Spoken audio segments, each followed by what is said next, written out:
This week on the Big Eyes podcast, the battle begins in the newest chapter of Dragon Ball Super. Demon Slayer gets a huge return, and I'll take a special look back at Slam Dunk, the Lakers, and Kobe Bryant.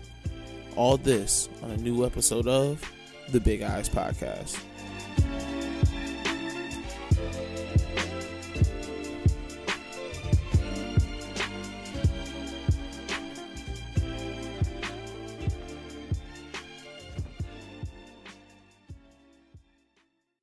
Welcome, guys, to this new episode of the Big Eyes podcast. Man, this was an episode that I would have never thought that I was doing, but this past Sunday we lost a giant.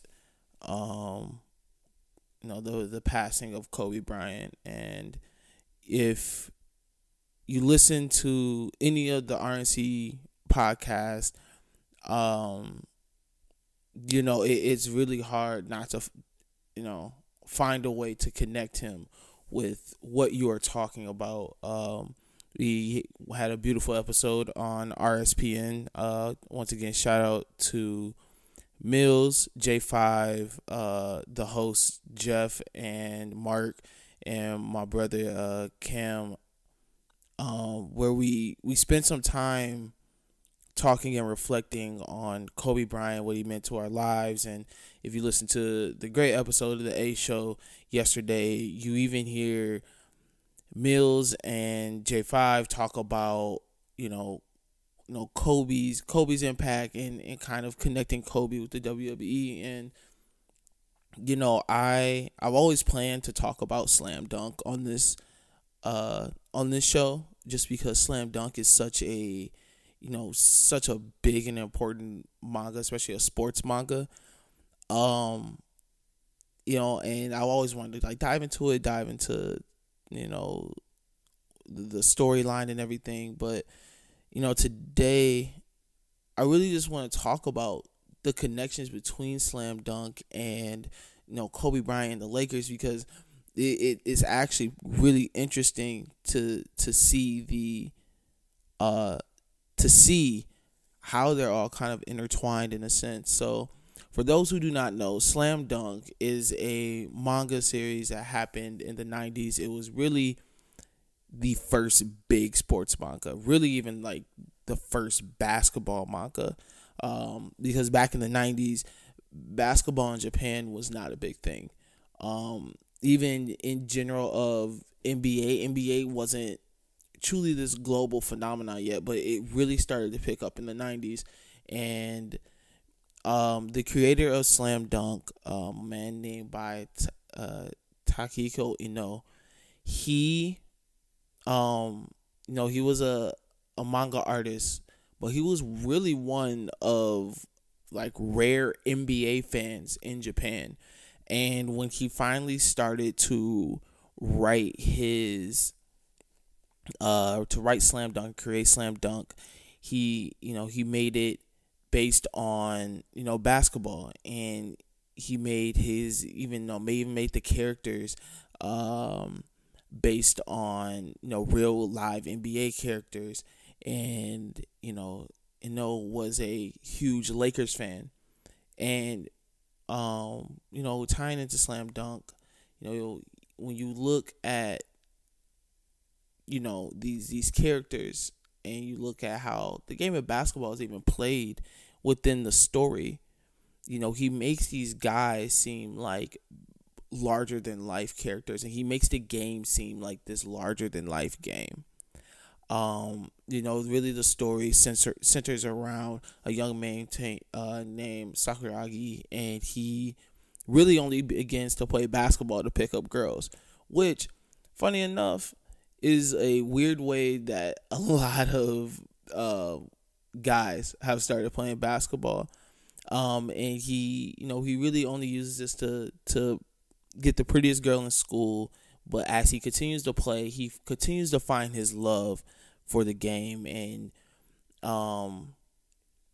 you just see how he goes from this guy just from with this small goal of, you know, getting the love that he wants, to really wanting to be great at this game.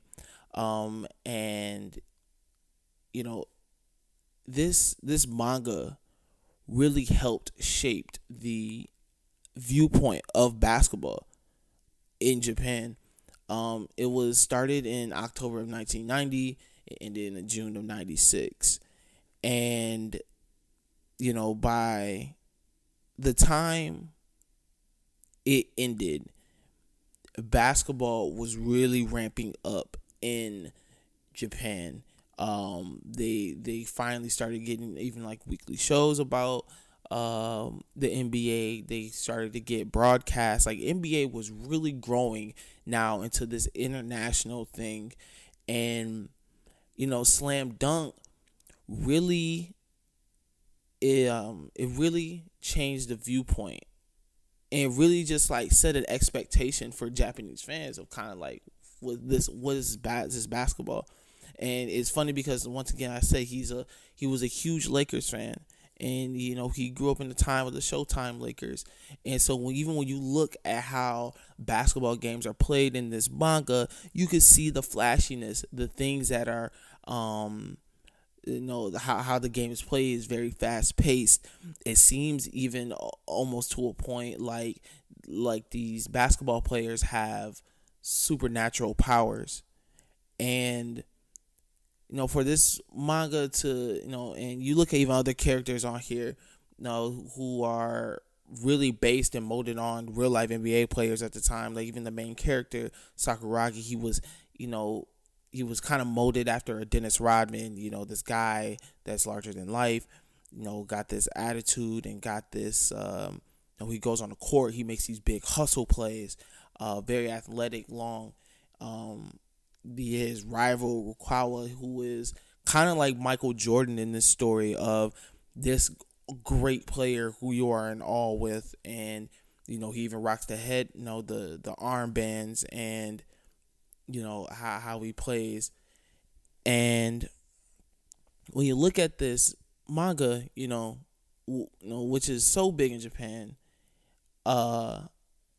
you can tell how just reading this would shape the mind of someone who has never really watched an NBA game before, but knows like this is how basketball looks.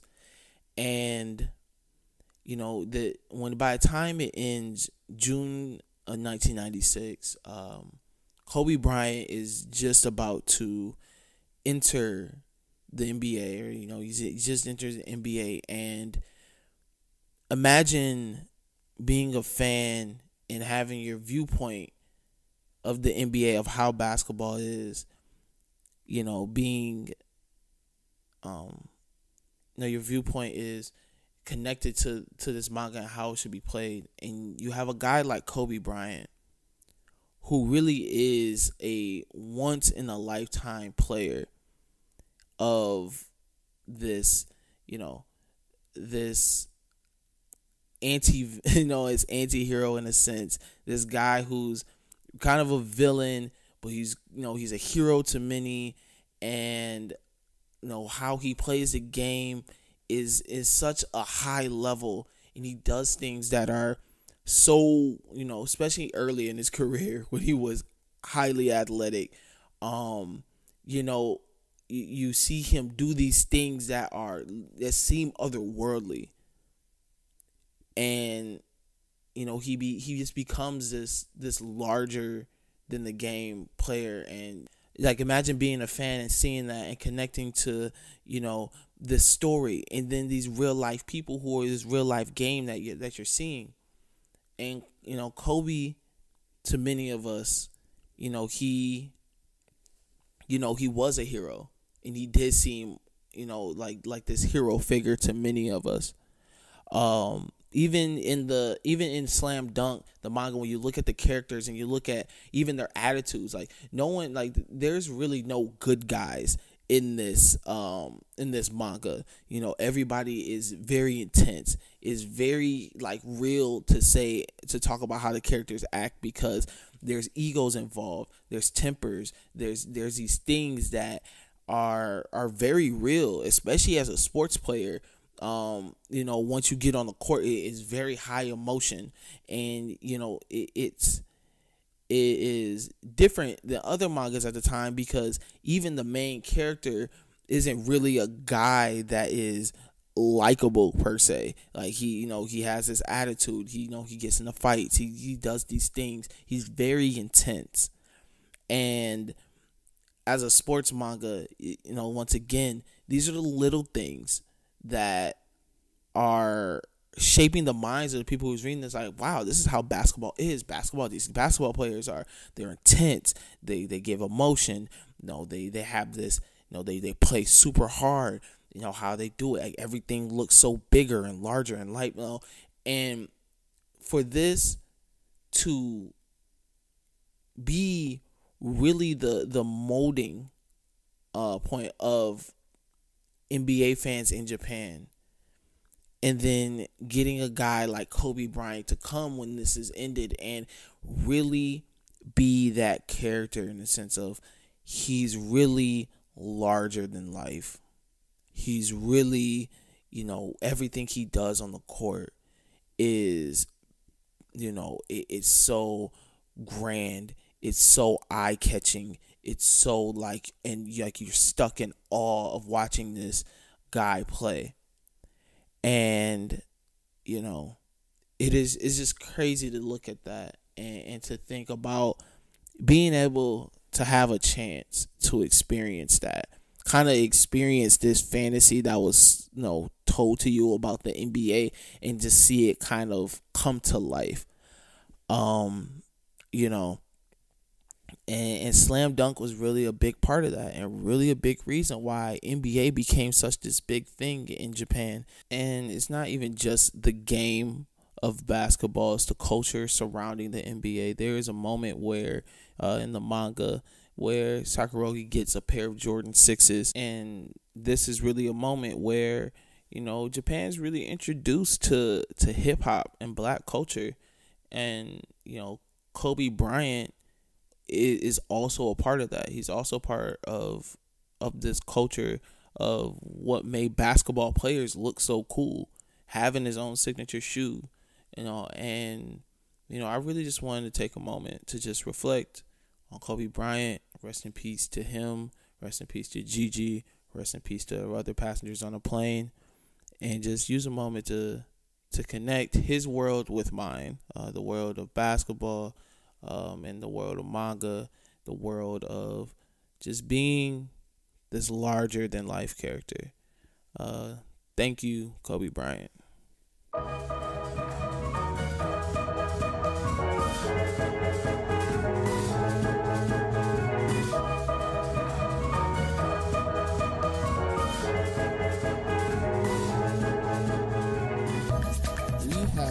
Some very fun chapters this week.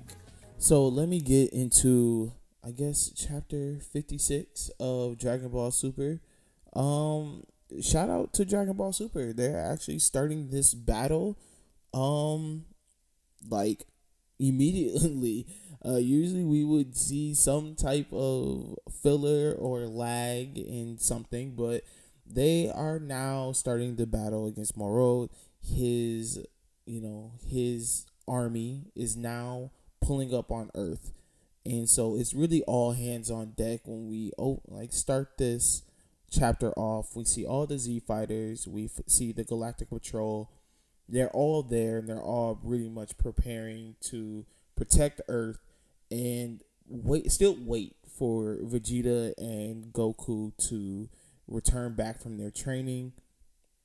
So, when we start off, we see all the Z fighters, and looks like all new fits. So, I like the little Z symbol that is on the chest of everything now, and I think it looks cool. Kind of separates the top dogs from the role players, but we see everybody, just the gang's all there. We see Yamcha, Chatsu, we see Gohan, who looks reluctant to be there. Gohan really doesn't want to be there. Gohan definitely still wants to be at home preparing for his lecture, but he's there standing next to his guy Piccolo, Tien, the whole gang, Krillin, Master Yoshi. They're all there. So we get this started off, and the prisoners, Moro's gang, they pull up, and they do something unexpected, which is start attacking all other parts of the world.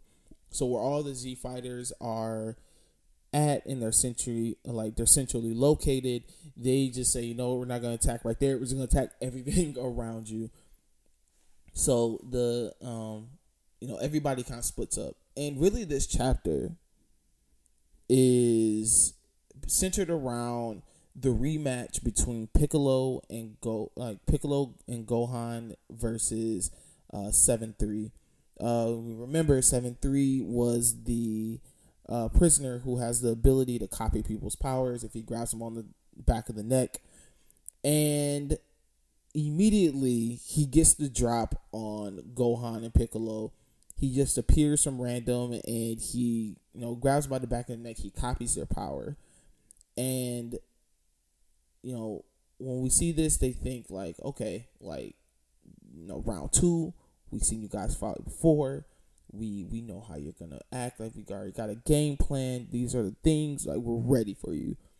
And it immediately backfires on them, as Gohan and Piccolo have just continued to just train and continue to get better, and they you start seeing these two work in tandem with these tandem attacks.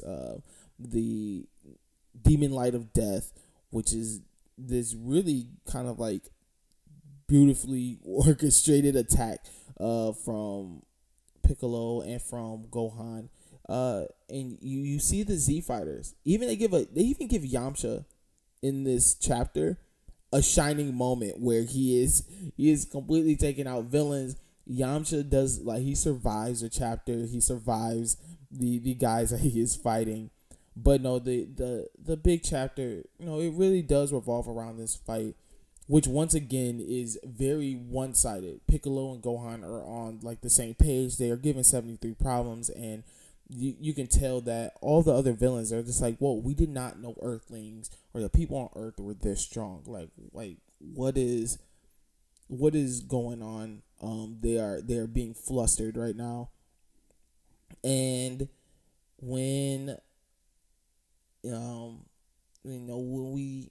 the conclusion to what we think is a conclusion to the 7-3 and versus Gohan and Piccolo fight is them pulling out an ultimate move at the end, having 7-3 in this position where it's like they're like already like the fight's over, and he is he still has 7-3 still has Moro's back power in his back pocket, and as soon as he begins to activate it, to start sucking the life force out of Earth, we have a beautiful return of Android 17 and Android 18, and they pretty much finish off the fight against 7-3, because since they're androids, they don't really have a life force. They don't have chi that he can take, and they pull up, and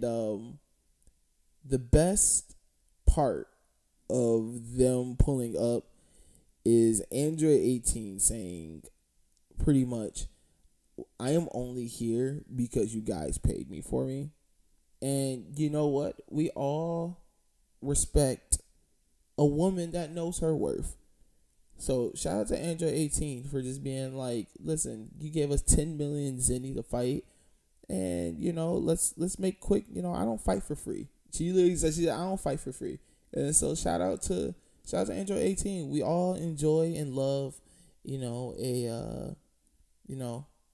a bad bitch that can just that knows her worth, that holds her own. And we see this fight on Earth. It kind of comes to I wouldn't say a conclusion, but you can just see how the Z fighters are right now having the upper hand, and you can see how they're not in immediate danger yet. How they can they're handling these kind of lower level henchmen with ease. So we, to end the chapter, we see Vegeta is still on Yard Rat, and he can sense the battle that is happening on Earth, but he can also sense that Moro has yet to join the battle. So he is really in no rush to, he's really in no rush to get back. They're kind of taking their patience. He's taking his time, he's taking his patience. Once again, the development of Vegeta, because we have known Vegeta in the past to be the first one being ready to fight. So he's practicing on, what, I'm not needed yet, and these guys can handle it. Let me get down to perfecting this technique, which they're still keeping a secret. You see him in the middle of training it. You can see that it's frustrating him. So it must be something that is definitely going to be, I think it's going to be something special when they finally show us what he is working on. But a very good chapter, and like I said before, they're kind of hopping right into the action. Do we have our mains yet? Goku is still lost in space, so I'm pretty sure we're not seeing Goku and Vegeta versus Moro yet. But they're keeping us interested. They're not giving us an episode where or a chapter, I guess you should say, a chapter where we're watching the Z fighters just do something. Nothing felt like they're hopping right into the battle, which is very fun, which is very cool. So that is chapter 56 of Dragon Ball Super. Now, the big chapter, I feel, Demon Slayer must listen to the show, because I swear every time I complain about something, like the next week they do something, I'm just like, okay, thanks, like I forgive you. So this week in Demon Slayer, it is we get a big return. Tanjiro is back in the fight, and when we were looking at this fight, you're really seeing the inevitable end of the other Harishas, and you are looking at how hard they are going, how hard they are fighting, and how none of it is doing anything to really slow anything down. And really they're really stalling. They're trying to stay alive as long as possible until the sun comes up. Like, that is their main plan, and they still have like an hour left of fighting Muzan. And there's a moment where Stone Pillar, he is looking at he is looking at Muzan, and he's like really focusing in. He's able to see kind of the anatomy of Muzan. He's like, he has multiple hearts, he has multiple brains. Like, this guy is a monster. Like, he is unbelievable. He's able to shift his organs. He's able to, he is able to manipulate his body. That is going to, that, like, this is impossible. And there's a moment where all the fighters are taken out. In just this really gruesome and eerie scene where you just see them, all the fighters just taking out. Limbs are lost. There's blood. Like, they're more just morbidly defeated. And in a moment where you think that is really, that's the end, Tanjiro finally awakens, and he, remember he was stuck in this coma, and while he was in this like deathly state, he was talking to the first Harisha, the guy who heard the first sun breather, and he learns the technique in which how to defeat Muzan, and immediately breaks it out. And his return is it's such an epic moment. Because he comes and Muzan's arm is just gone. Like, that's kind of how they introduce it. Like, Muzan is going to kill, and next thing you know, just next panel is like his arm is gone. And he looks back, and you see Tanjiro save one of his comrades, and there's this shot of Tanjiro when Muzan finally sees and notices who's the one that cut off his arm. And he looks at him and he says, "You look positively awful." And there's this picture of Tanjiro, and his face is blown up. It looks like his brain is just popping out of his face. Like it's a very gruesome. It's a very like this chapter was intense. It's when you're really looking at the art, and you're really looking at kind of the situation that they are in.